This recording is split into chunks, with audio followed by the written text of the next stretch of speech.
What's up guys, it's your girl Reese and welcome back to my space. If you're new here, happy to have you, and if you're old, thanks for rocking with me for another week. Today's video is going to be a little bit different. We're going to be a little more chatty. Since 2020 has started, I have been trying to take steps to level up in all aspects of my life. It's probably because I'm turning 30 this year, you know, new decade, so better me. So for my physical appearance and how I dress, my style to go out, I've really been trying to elevate my look, you know, to feel confident when I go outside, no matter what I'm wearing, you know, if I'm dressed up or dressed down, and just look a little more polished when I go outside. So I thought I'd share the things that I have been doing or that I'm trying to do with you guys as well, if you guys are trying to achieve a more elevated or polished look and want to go outside and feel a little more confident than you already are. So the first thing I have been trying to do is reading up on fabrics. This is something I've never done in the past, but I found it is so important, because I'm sure you guys have gone through it too. But you know, you buy a piece of clothing, you love it, you come home, you wear it, you put it in the wash once or twice, and it comes out looking like it's years and years old. It's just falling apart. It just looks like crap, and that's because there are certain fabrics for certain products, and you kind of have to have a better understanding of that. There are natural fabrics like cotton and wool and silk, linens, and then there are synthetic fabrics like nylon and spandex, things of that sort, and they all serve a purpose for different articles of clothing. So like activewear, you do want to buy pieces that are made with synthetic fibers, because it stretches, it absorbs your sweat. It's better that way.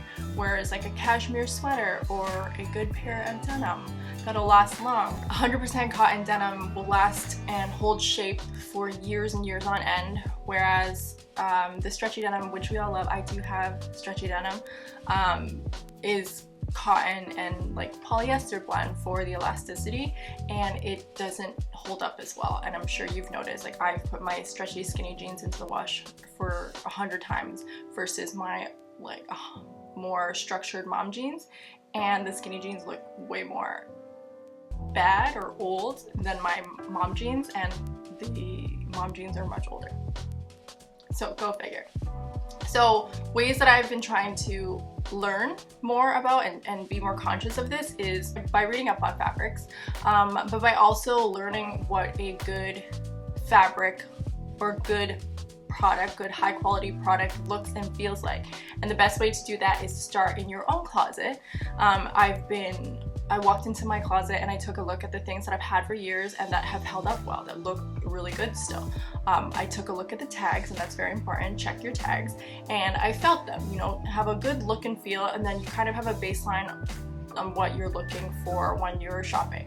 So the density of the product is very, very important, and that's another thing you can check. You can hold the shirt or pants or whatever up to the light, and even if it's a lighter fabric, like it's supposed to be a lighter article of clothing, it shouldn't be transparent. Like it shouldn't just let beams of light through, and that's how you can test the density. It should just be a little translucent, you know? So the next thing I've been doing is learning where to skimp and where to splurge on items. Not all products are meant to last you 30 years.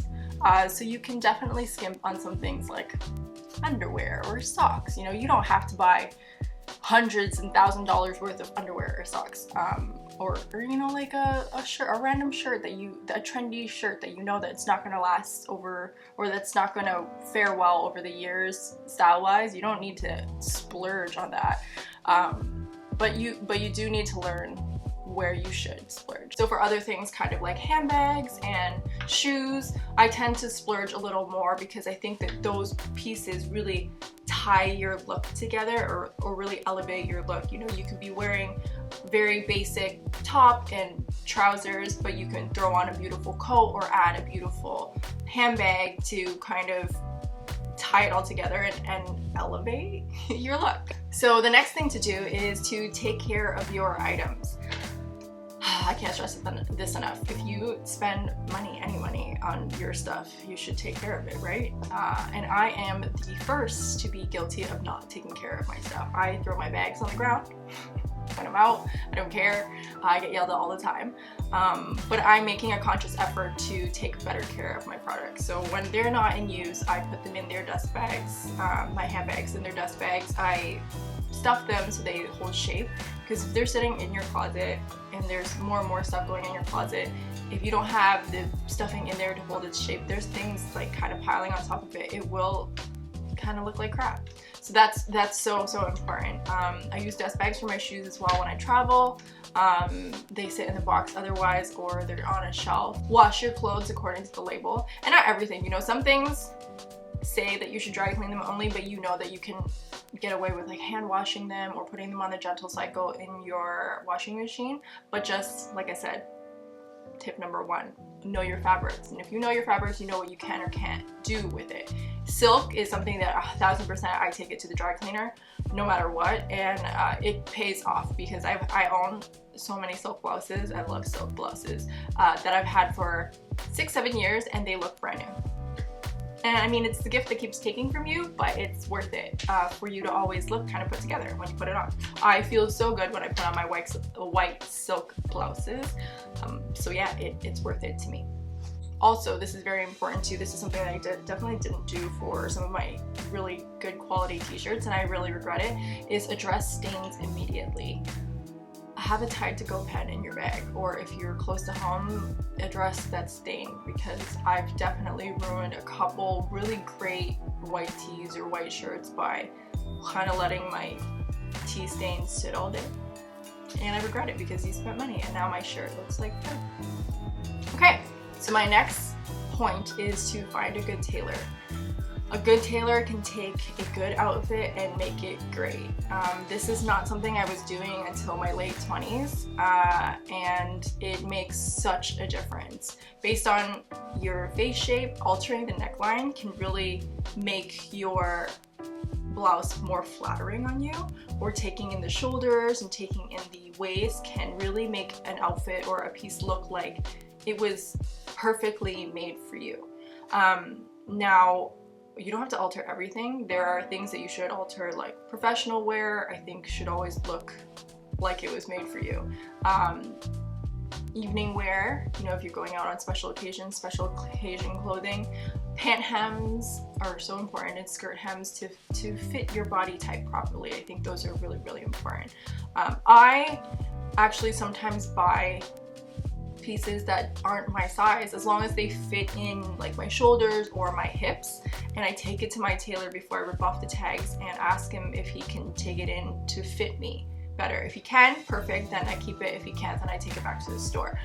It's just, like I said, an amazing tailor makes a hell of a difference, and kind of opens up what you can or can't buy way more. You know, I can shop freely in different sizes, because I know that my tailor can take stuff in or let stuff out to fit me.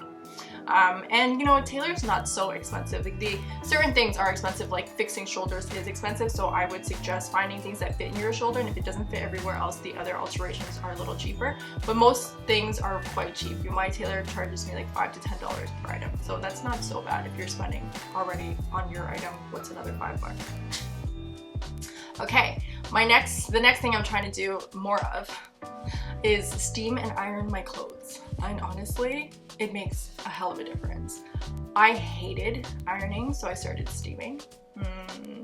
I had a couple ironing debacles and ruined some of my clothes, and I was in tears a couple times, so I don't even have an iron in my house, but I need it, because some fabrics don't steam well.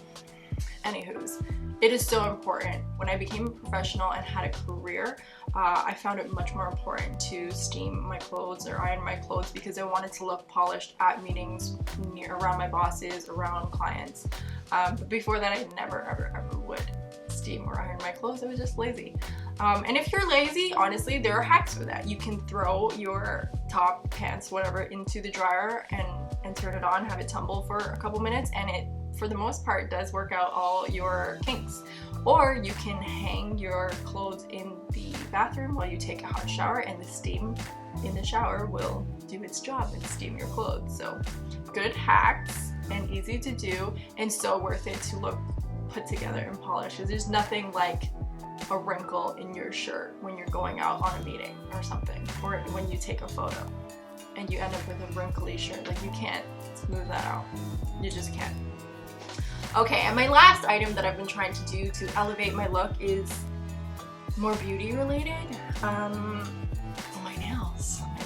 I don't get my nails shellacked or acrylics. I grow my natural nails and I paint them because I change the colors so often. It would be way more money to go and change my shellac every 3 days. So I have been making a solid effort to not go outside with chipped nails because it does not look nice.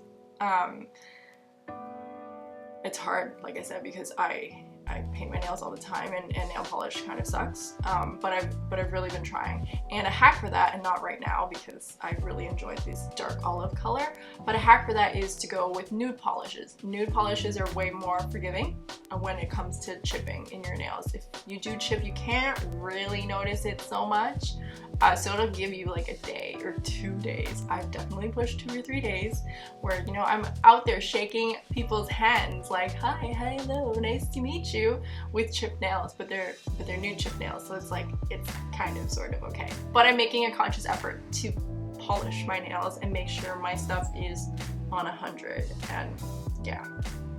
Anyways, those are all of my points to elevate my look. I hope you guys found some of them helpful. If you have suggestions, please leave them below. I'm always trying to learn more about what I can do to, you know, go outside and feel a little bit more confident about how I'm carrying myself or what I'm wearing or whatnot. So please leave them below, and I will see you guys next week.